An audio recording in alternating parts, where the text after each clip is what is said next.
안녕하세요. 오늘도 사연 살롱을 찾아주셔서 감사합니다. 저는 70대 평범한 할머니예요. 요즘은 100세 시대라고 하잖아요. 비록 나이가 들었지만 100세까지 남은 시간들을 위해 열심히 건강관리도 하고 젊을 때 하고 싶어도 못했던 그림 공부도 하고 글쓰기도 하며 부지런히 살아가고 있어요. 70 나이에 뭘 그렇게 공부하냐며 손주들이나 돌보고 가끔 놀러나 다니라고 충고를 하는 사람들도 있어요. 하지만 제가 노후에 접어들었을 때 겪었던 일을 들려드리면 그런 말씀 못하실 거라고 생각해요. 이건 남편에 관한 것도 시어머니에 관한 것도 아니고 제 자식들과 있었던 일이에요. 어쨌든 친자식처럼 생각하고 30년을 넘게 살았으니 지금도 제 자식들이라고 하는 게 맞겠죠. 벌써 오래전 세상을 떠난 남편과 저 사이에는 자식이 없었어요. 남편도 저도 문제는 없다고 했는데 아무리 기다려도 아이가 생기지를 않았죠. 우리 너무 아이 갖는 거 연연하지 말고 둘이서 알콩달콩 재밌게 살자. 그러다 보면 언젠가는 우리 부부한테도 귀한 아이가 올 수도 있잖아. 라며 아이를 기다리느라 마음도 상하고 몸도 상해가는 저에게 남편은 위로의 말을 했었죠. 시댁에서도 저희한테 아이가 안 생긴다고 뭐라고 하지 않았어요. 시어머니는 애꿎은 시집살이는 안 시키는 분이었고요. 좋은 분들이다 보니 제가 더 죄송했고 얼른 손주를 안겨드렸으면 좋겠다고 바랐지만 어쩐 일인지 저에게는 제 핏줄을 가진 아이가 허락되지 않았답니다. 10년을 노력해도 아이가 생기지 않자 저는 그제야 마음에서 아이를 갖겠다는 소망을 내려놓았어요. 당신 말대로 그냥 우리끼리 오순도순 살아야 되려나 봐. 솔직히 아주 포기했다고는 못하는데 그래도 꼭 아이를 가져야 된다는 그런 마음은 내려놓게 되네. 당신이 꼭 아이가 갖고 싶다면 입양이라는 방법도 있으니까 우리 차차 생각해보자. 남편이 그렇게 말한 게 마치 예언이라도 된 것처럼 반년쯤 지나서 남편의 형인 아주버님 댁에 사고가 생겼어요. 남편은 삼형제 중 둘째였고 위로 형하고 아래로 여동생이 있었어요. 부부 모임에서 해외로 여행을 갔던 아주버님과 형님은 공항에서 돌아오는 길에 추월하던 차와 충돌했고 병원으로 옮겨져 얼마 안 돼 돌아가시고 말았죠. 정말 온 집안이 난리도 아니었어요. 시부모님은 장례를 치르고 1년이 지나도 살아도 산 사람 같지 않았고요. 저희 부부도 한동안 우울증 증세를 보이기도 했고 참 힘든 시간을 보냈었어요. 형님 부부는 저에게도 잘해주셨던 기억이 많아 더 마음이 아팠죠. 모든 게 멈춰버리고 형님 부부가 추억이 되어버린 날부터 심적으로 많은 변화가 있었던 것 같아요. 그리고 형님 부부의 첫 번째 제삿날이 돌아왔어요. 형님네는 아들, 딸, 남매가 있었는데 시부모님과 같이 살고 있었거든요. 제사가 끝났는데 두 분이 저희한테 기니 할 말이 있다며 심각한 얼굴을 하시더라고요. 우리가 생각을 해봤는데 지역이 지숙이 너희가 키우면 어떻겠냐. 아직 10살, 8살이라 어리기도 하고 할머니, 할아버지랑 사는 것보다 작은 아빠, 엄마가 학부모가 되어주면 어떨까 싶다. 애들이 학교에서 놀림받을 일도 없을 테고. 물론 너희 의견이 중요하지. 시부모님은 아이들이 학교에서 할머니, 할아버지랑 산다고 놀림당하고 부모 없다며 딸 놀림당한 이야기를 해주시더라고요. 어찌나 애들이 안 됐던지 마음이 참 짠하더라고요. 남편이 일단 고민 좀 해보겠다고 했지만 이미 저와 남편은 그 얘기를 듣는 순간 그 아이들을 저희 아이들로 키워야겠다고 똑같이 생각하고 있었어요. 저희는 아예 아이들을 저희 호적에 자식으로 올렸고 그때부터 갑자기 초등학생들이 학부모가 돼서 치열한 삶을 살게 되었죠. 어릴 때에는 저희 말을 잘 듣던 애들이 사춘기가 되자 반항도 하고 말도 안 듣고 학교를 빠진 적도 있어서 정말 적잖이 속도 썩어봤네요. 그래도 저와 남편은 이러라고 하늘이 우리한테 아이를 안 주셨나 보다 하며 그 아이들을 늘 친자식으로 여기며 뭐든 최선을 다해서 해주려고 했어요. 그러다가 아이들 고등학교 때 남편이 먼저 세상을 떠났어요. 몇 년 전부터 심장이 좀 안 좋다는 진단을 받았지만 남편은 크게 걱정할 거 없다며 개의치 않았거든요. 그런데 어느 날 갑자기 쓰러지더니 결국 다시는 일어나지 못하더군요. 아이 둘 다 고등학생이라 신경 쓸 일도 많았기에 저는 슬퍼하지도 못하고 애들을 챙기느라 정신없이 살았네요. 남편은 일반 회사를 다녔지만 시부모님이 좀 크게 한식집을 해서 제가 그때 분점을 받아서 운영하고 있을 때였거든요. 식당 일 챙기라 아이들 뒷바라지 하랴 3년이란 시간이 어떻게 갔는지 모를 정도로 너무 바쁘게 살았죠.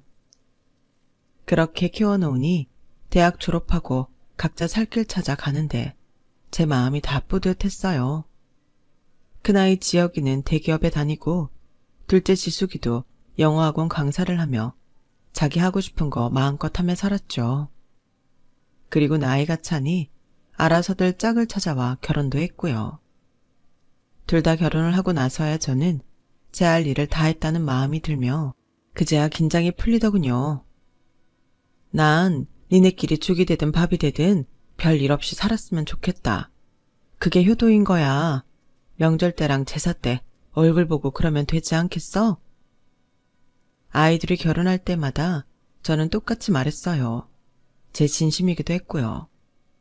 그 즈음에 시어머니는 저와 시누이를 불러서 저한테 식당 본점을, 시누이한테는 분점을 주신다는 내용의 서류를 작성해서 주셨어요. 그리고 저를 따로 불러서 땅 문서를 주셨어요. 이거 네 시아버지가 너 애들 결혼 다 시키면 주라고 돌아가시기 전에 나한테 맡겨놓은 거다. 이제 이거 줄 때가 된 것 같아. 지혁이 주숙이 잘 키워줘서 정말 고맙다. 네가 엄마 노릇에 나중엔 애비 노릇까지 하느라 고생 많이 했어. 고생이라뇨. 저야말로 지혁이 지숙이 키우면서 보람도 많았고 사는 것 같았어요. 그런데 이런 것까지 주시고 정말 감사해요, 어머니. 그렇게 저희한테 가게를 주신 시어머니는 얼마 안 돼 세상을 떠나셨어요. 아이들이 변한 건 그때부터였던 것 같아요. 아니, 결혼하면서 차츰 변하기 시작했죠. 처음에는 자주 하던 전화도 일주일에 한 번, 한 달에 한 번 그렇게 뜸해지더니 나중에는 아예 전화가 오지 않았어요. 첫째네, 둘째네 다 마찬가지였죠. 원래 다 처음처럼 잘할 수 없다는 걸 알지만 그래도 섭섭하긴 하더라고요. 명절 때에도 지혁이 지숙이 둘만 딸랑 올 때도 많았고 특히나 큰애는 제가 와이프 같지 않았냐고 하면 이상할 정도로 예민하게 반응하는 거였어요. 아니, 며느리라고 꼭 시댁에 와야 된다는 법 있어? 요즘 세상에 그런 게 어딨어. 엄마도 시어머니 노릇하고 싶어? 안 그런다고 했잖아. 이러면 다른 시어머니랑 뭐 달라? 아니, 아무리 그래도 시아버지 제삿날 너 혼자 오니까 물어볼 수는 있는 거잖아. 이것도 그냥 기념일이잖아. 돌아가신 양반이 뭘 알겠어? 너무 따지지 말고 얼른 밥이나 먹고 헤어져요. 저는 함부로 말하는 아들 녀석에게 한마디 하고 싶었지만 그래도 남편 제사상 앞에서 큰 소리를 내고 싶지 않아 입 꾹 다물고 속으로 삭히기만 했어요. 둘째인 지숙이도 크게 다르지 않았어요. 우리 이 회사에서 일하느라 엄청 피곤하고 힘들어. 그러니까 엄마 자꾸 그 사람 안 온다고 뭐라고 하지 마. 요즘 그러는 거 촌스러운 거 알지? 말들은 그렇게 하면서 자기네들 생일이나 손주들 기념일에는 뭐 하나 못 받아가서 왜들 난리인지 모르겠더라고요. 그런데 언젠가부터 며느리가 무슨 인사할 일이 있으면 꼭 식당으로 저를 찾아오더라고요. 어머니, 이번 명절상 차리시라고 용돈 보냈어요. 확인하셨죠? 근데 요즘 장사는 어때요? 불경기라 손님이 전보다 좀 적어진 것 같긴 하네요. 라며 식당 내부를 한번 싹 훑는데 딱 봐도 며느리가 지금 뭐 하는지 너무 잘 알겠더라고요. 나중에라도 이 식당을 물려받으면 어떻게 해야 되나 지금부터 준비하는 거 아니겠어요? 그때만 해도 저는 건강에 문제도 없었고 늘 카운터에 앉아서 모든 일을 다 하고 있었는데 솔직히 괘씸해서 식당 얘기는 잘 해주지도 않았네요. 식당이야 늘 그렇지 뭐. 단골들 섭섭하지 않게 음식 막 변하지 않는 거랑 재료 아끼지 않는 거, 그런 거 제일 신경 쓰는 건 항상 똑같아. 그나저나 이번 명절에도 집에는 안 들릴 거니? 어머니, 저희 친정어머니가 허리를 다치셔서 좀 힘들 것 같아요. 가게 매출 잘 나오면 좋겠네요. 그럼 또 봬요? 이러고 가버리니 얄밉지 않겠어요? 큰애도 소녀를 낳아서 2살인데 몇 번 본 게 다니 참 섭섭했죠. 둘째도 친정 와서 산후조리하고 받아갈 거 다 받아가 놓고는 애가 잘 지내는지 물어보면 자기 아이 키우는데 간섭하지 말라며 차갑게 제 말을 끊어버리더라고요. 엄마, 우리 그이가 그러는데 요즘 친정에서 사위들한테 차도 한 대씩 뽑아준다는데 우리도 해줘요. 엄마가 그런 걸 안 해주는데 그이라고 처가에 오고 싶겠어? 제가 정말 인색한 사람이면 저도 할 말이 없겠죠. 그런데 저 걔들 결혼할 때 정말 돈 많이 들였어요. 하나밖에 없는 사위라고 전부 다 최고급으로만 해줬고요. 누가 보면 무슨 연예인 사위 드리는 줄 알았을 거예요. 그런데도 저한테 바라기만 하니 저도 아이들과는 적당히 선을 두고 살아야겠다고 마음을 바꿨어요. 그전에도 저는 바라는 게 많지 않다고 생각했는데 아이들은 그게 아니었던 것 같아서 말이죠. 그러다가 정말 제 인생을 바꿀 일이 생기고 말았어요. 언젠가부터 잠을 아무리 자도 피곤이 풀리지 않고 입맛도 없어지고 살이 자꾸 빠지더라고요. 처음에는 별일 아니겠거니 했다가 식당 직원들이 하도 병원에 가라고 성화를 해대서 병원에 갔다가 의사한테서 가슴이 철렁하는 말을 들었어요. 자꾸 보호자를 데려오라는데 아이들이 와줄 것 같지 않아 그럴 사람이 없다고 하니 그제야 의사가 이야기를 하더군요. 조직검사 결과가 나와야 정확하겠지만 위에서 발견된 종양이 좋지 않은 건 확실하네요. 그럼 암이라는 말씀이신가요? 수술할지 안 할지는 다음에 오셨을 때 다시 말씀드릴게요. 의사는 암이라는 말은 하지 않았지만 모든 정황이 제가 위암이라는 걸 말해주고 있었어요. 저는 너무 마음이 힘들고 인생이 허무하기까지 해서 아이들한테 전화를 했어요. 먼저 간 남편 목소리는 들을 수 없으니 아이들 목소리라도 듣고 싶었거든요. 엄마, 회사 바쁠 때 전화를 하시면 어떡해? 제가 엄마 아파서 병원 갔다 왔거든. 근데 그러니까 평소에 몸 관리 좀 잘하지. 나이 들어 고생하잖아. 나 바쁘니까 나중에 얘기해.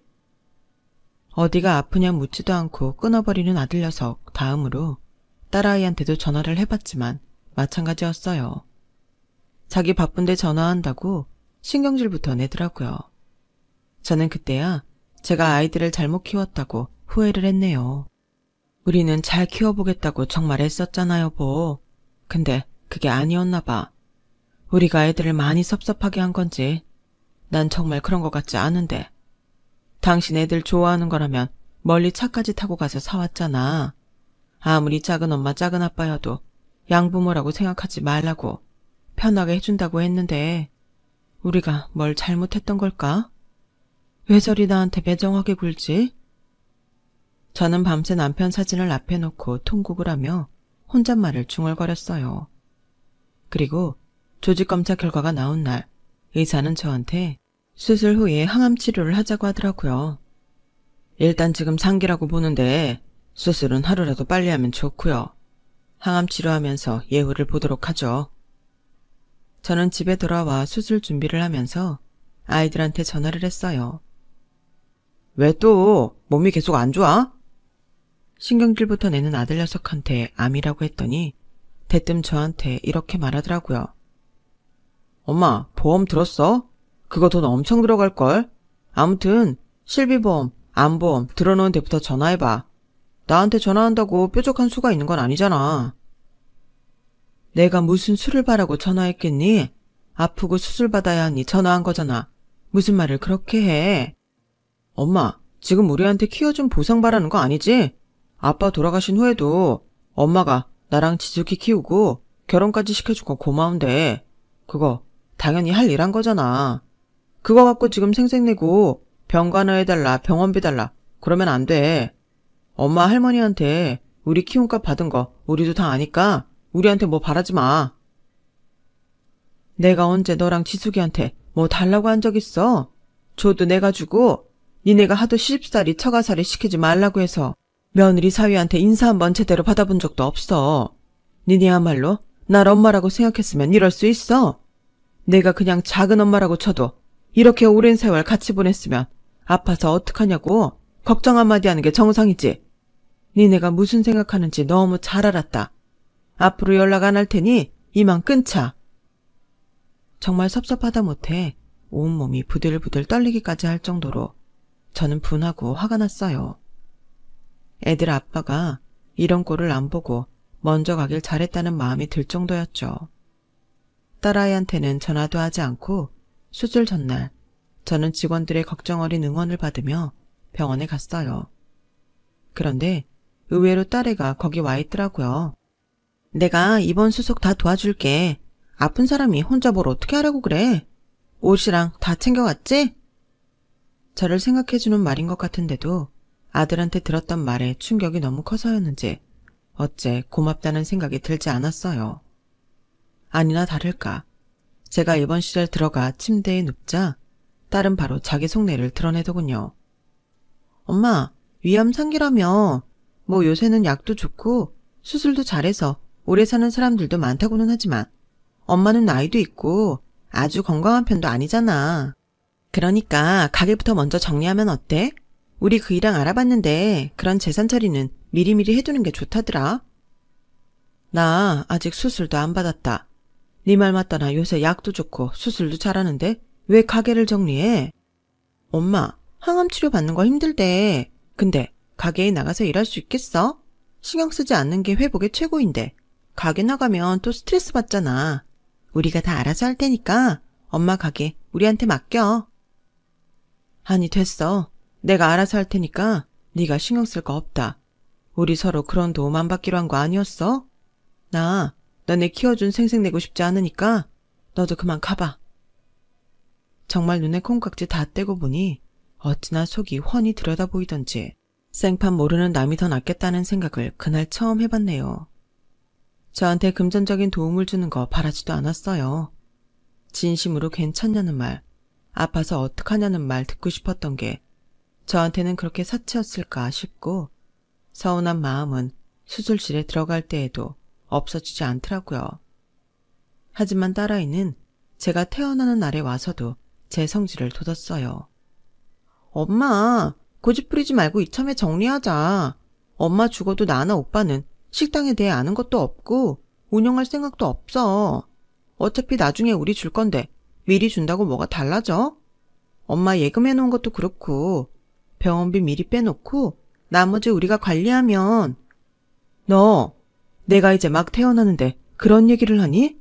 지금 나 얼른 죽으라고 제사라도 지내는 거야? 이러려고 내 입원 수속 해줬으면 그거 일당 내가 줄 테니까 당장 돌아가. 나 어떻게든 다시 건강해져서 죽기 직전까지 그 식당 하다가 죽을 거니까 그런 줄 알아. 나 너네한테 질렸어. 아주 질릴 대로 질렸다고. 그러니 제발 그냥 돌아가. 제가 전과 다르게 소리를 지르자 딸은 놀랐는지 흠칫거리더군요. 아, 정말 왜 이렇게 고집을 부리실까? 나는 엄마 생각해서 한 소린데 왜 자꾸 왜곡해서 들어? 왜곡이고 뭐고 아무리 정이 없어도 그게 암 수술 받고 태어나는 사람한테 할 말은 아니지. 어차피 물려줄 거 미리 가게 정리해서 돈 달라니? 예금까지 정리해서 달라고 누가 그런 말을 해? 그것도 너 뼈 빠지게 키워준 사람한테? 제가 병원 복도가 떠나가라 소리를 지르니 주변에 있던 사람들이 딸애를 힐끔거리며 쳐다보더라고요. 저라고 그런 망신 당하고 싶었겠어요? 내가 잘못 키워 그런 건데 그걸 동네방네에 떠들고 싶지 않았죠.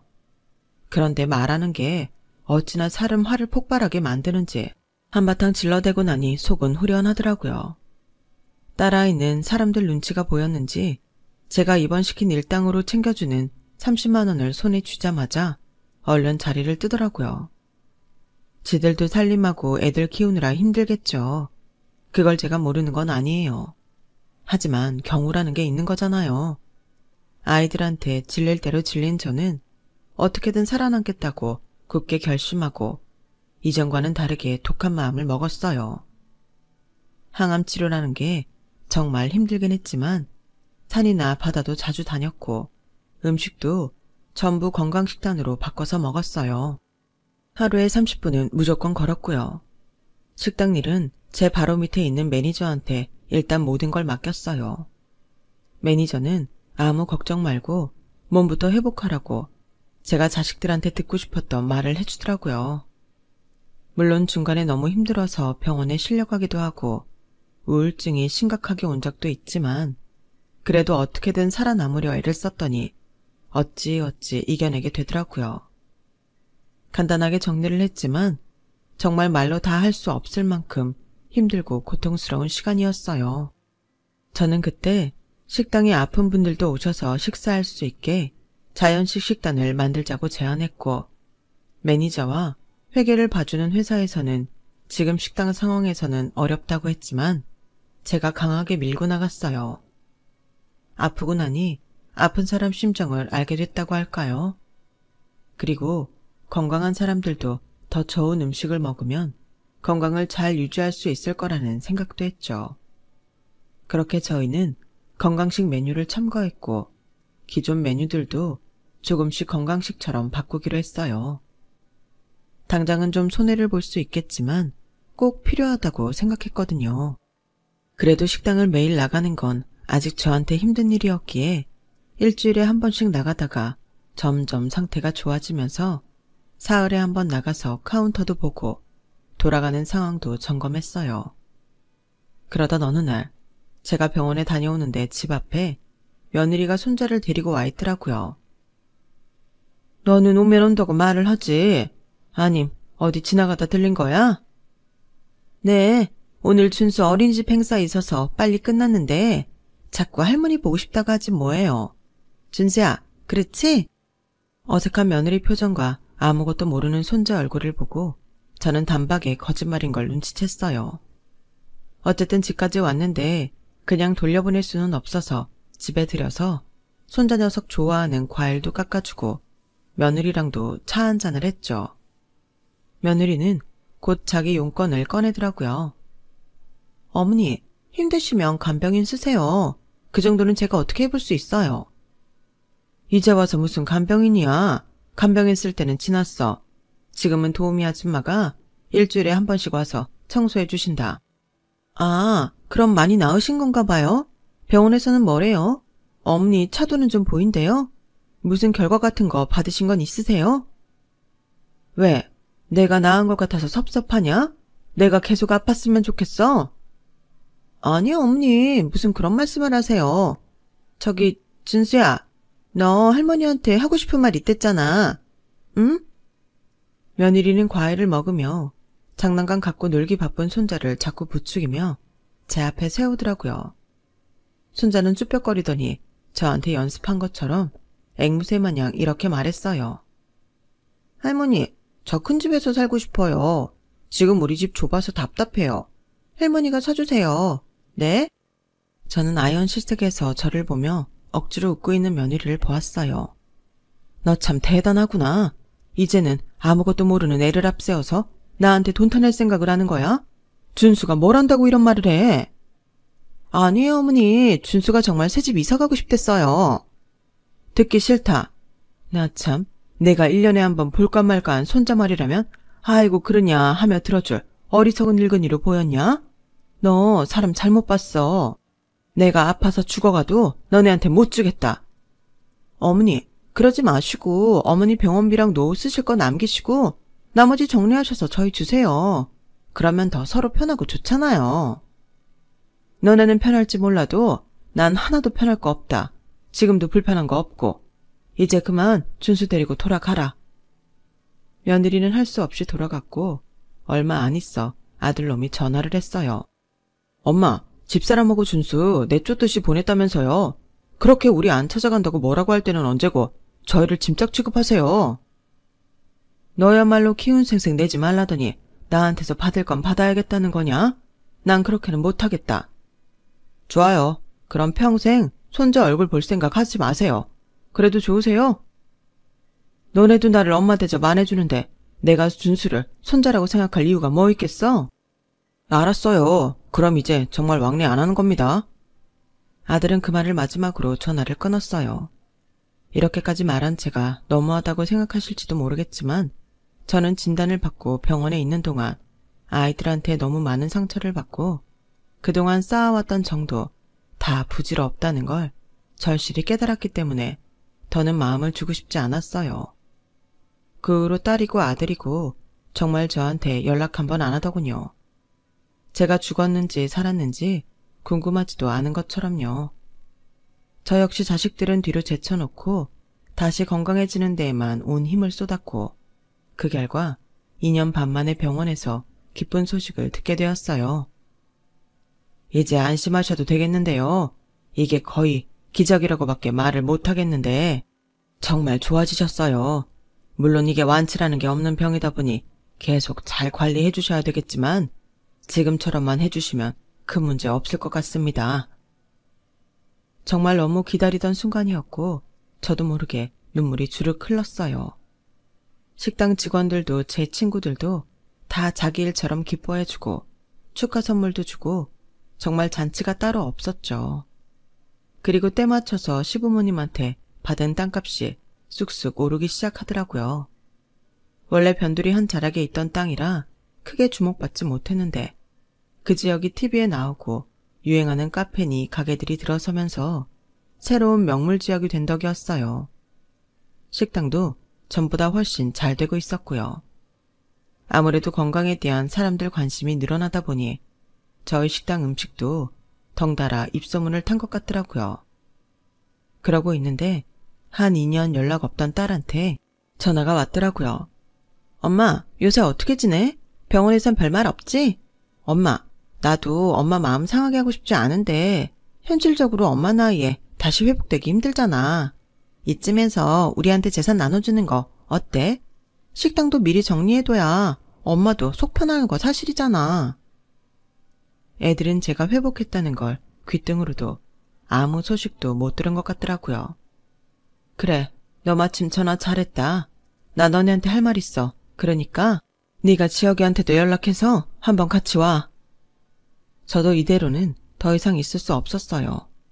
이렇게 불쑥불쑥 잊을만 하면 전화해서 재산 내놓으라는 등살에 더는 시달리고 싶지 않았어요. 저는 만난 날짜를 넉넉히 시간을 두고 잡았고 그새 마음먹었던 일들을 알아보고 정리해갔어요. 마침내 아이들을 만나는 날이 왔고 아들하고 딸은 자기들한테 나눠줄 재산을 잔뜩 기대하는 표정으로 아주 들떠있더라고요. 엄마, 이제야 마음 정리가 됐나 보네. 근데 이게 더 좋은 것 같기도 해. 할아버지가 엄마한테 주신 땅 거기 맞지? 요즘 난리 난데. 어후, 그게 대체 얼마가 오른 거야. 이야. 아들은 눈동자를 굴려대며 신이 나서 헛소리를 하더군요. 딸년도 덩달아 맞장구를 쳤어요. 엄마가 성견지명이 있었나 봐. 이렇게 땅값 오르고 우리 나눠주려고 기다렸던 거야? 그러면 말을 하지.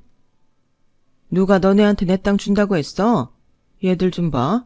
나 너네 파양할 거야. 제 말에 아이들은 눈이 휘둥그레져서 서로를 보더군요.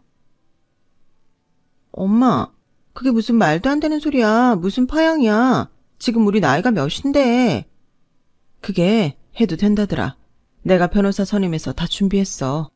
너네한테는 그 이야기 하려고 부른 거고 니들이 나한테 어떻게 했는지 증언해주겠다는 사람들이 줄을 섰어. 아픈 엄마 찾아와서 얼른 재산 넘기라고 하는 거 들은 식당 직원들도 수두룩하고 니네가 아픈 나 한 번도 들여다보지 않았다는 거 내 친구들도 다 알아. 다 나 위해서 증언해준다고 했어. 내가 니들을 얼마나 정성으로 키웠는지 알기 때문에 내 친구들이 나보다 더 분노해. 그러니까 니네도 재판 준비하라고 그 말 하려고 부른 거야. 니네 나보고 키워준 생색내지 말라며? 그러면서 나 아프다고 한 다음부터 계속 재산 타령했잖아. 그게 말이 앞뒤가 맞는다고 생각하니? 나이가 들었다고 사람이 멍청해지는 거 아니다. 내 땅이 오른 거 니네랑 아무 상관없어. 허참, 그래서 오늘 그 말하려고 우리 부른 거야? 지혁이, 너 말 조심해. 앞으로 반말하지 마. 너 키워준 작은 엄마한테 그게 무슨 말버릇이야. 그리고 나 병원에서 아주 좋아졌다고? 이대로만 유지하라는 얘기 들었다. 암세포 없고 몸도 깨끗하대. 내 비록 자식이 없어서 니네한테 재산 줄 수 있겠다만 그건 내 의지이지. 이제 너네가 내놓으라 말아 할 권리 없어. 난 이 재판 이길 거야. 그러니 너네 각오 단단히 해둬. 이만들 가봐라. 바쁜 사람들 시간 내가 붙잡았다고 나중에 딴소리를 하지 말고. 제가 딱 부러지게 얘기하자 애들 얼굴이 하얗게 질리는 게 보이더군요. 특히나 제 병이 아주 좋아졌다는 말에 두 아이는 의외라는 표정으로 어쩔 줄 모르더라고요. 제가 얼른 돌아가라고 재촉을 하자 아들 녀석이 갑자기 전에 보이지 않던 행동을 했어요. 아들은 그 자리에서 무릎을 꿇더니 고개를 숙이고 저한테 싹싹 빌더라고요. 엄마, 그러지 말고 저 한 번만 도와주세요. 이거 다 엄마가 너무 속상해서 그냥 해보시는 말인 거 알아요. 그래도 엄마 말대로 존댓말 쓰고 행동도 조심할 테니까 화 푸시고 저 좀 도와주세요, 엄마. 나 니네 엄마 아니야. 작은 엄마라고도 하지 마. 그냥 숙모라고 해. 숙모님. 그래요. 부르라고 하는 대로 부를 테니까 제발 좀 도와줘요. 저 주식하다가 망했어요. 이대로 가다가는 위험해요. 엄마가 아니 숙모님이 돈 안 주시면 저희 진짜 살던 집도 팔아야 돼요. 그럼 팔아. 그러면 되잖니. 너랑 네 마누라 손이 없어 팔이 없어? 나이도 젊고 건강하잖아. 어디 가서 뭘 해도 빚 갚고 살 수 있으니까 나한테 기대지 마. 엄마 제발 좀 살려줘요. 네? 제가 잘못했어요. 앞으로 엄마 자주 찾아뵙고 명절 때도 꼬박꼬박 올게요. 나 이제 그런 거 바라지 않아. 그리고 너 집 팔아야 된다고 했지? 그 집도 너 결혼할 때 내가 사준 건 기억하니? 지숙이 너도 똑똑히 들어둬. 나 네 남편한테 연예인 사위였냐는 말 들을 만큼 결혼할 때 해줄 거 다 해줬어. 넘치게 해줬어. 나 쓸 거 안 쓰고 입을 거 안 입으면서 해줬는데 그 녀석이 나 아플 때 한 번이라도 찾아왔니? 우리 식당 경영 어렵다니까 코빼기도 보이지 않았잖아. 너는 너대로 병원까지 와서 식당 팔아 재산 달라고 억지 쓰고. 니네가 친부모였어도 그렇게 하면 안 되는 거야. 한때는 니네를 정말 친자식이라고 여긴 적도 있지만 이젠 아니야. 그러니까 너네는 재판 준비나 하고 있어. 엄마 미안해. 엄마가 이렇게 화난 줄 몰랐어. 그러니까 이러지 말고 우리 대화로 해결하자. 지금 당장 재산 주는 게 싫으면 유언장이라도 써주면. 딸아이는 정말 사태 파악을 못하더라고요. 어떻게 저런 머리로 좋은 대학을 간 건지 의심스러울 정도였어요. 정남이 다 떨어지고 나니 애들이 얼마나 미련하고 어리석은지 훤하게 보이는데 왜 그동안은 그걸 몰랐을까요? 이런 걸 콩깍지라고 하는 거겠죠. 유언장이라고? 그래, 너 말 잘했다. 내 가게는 나보다 운영 더 잘할 우리 매니저 주기로 했고 내 땅은 곧 팔아서 나 들어갈 실버타운에 기부할 거다. 이미 공증도 다 받아놔서 니네가 건드릴 수 있는 거 없으니 그런 줄 알고 어서 돌아가. 엄마, 아니 숙모님, 나 저질러 놓은 게 너무 많아서 어떻게 해줘야 돼요. 안 그러면 나 지금 차리는 카페 공사대금도 지불 못해요. 그냥 못 주면 빌려주세요. 네?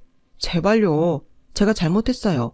지금 우리 대출이자 내는 것도 빠듯해서 우리 회사 다니는 것만으로는 부족해요. 그 잘난 대기업을 둘 다 다니면서 돈 모자라다는 것도 나는 정말 이해가 안 된다. 진짜 우리가 너희를 잘못 키웠나 보다. 내가 헛살았어. 그래, 회사를 다니면서 카페를 부업으로 하면 돈이 저절로 굴러들어올 것 같아? 카페는 만만한 줄 알아. 네가 저지른 거 네가 알아서 해. 내가 차리라고 너 등 떠민 거 아니잖아. 난 너네 한 푼도 못 주니까 그런 줄 알아.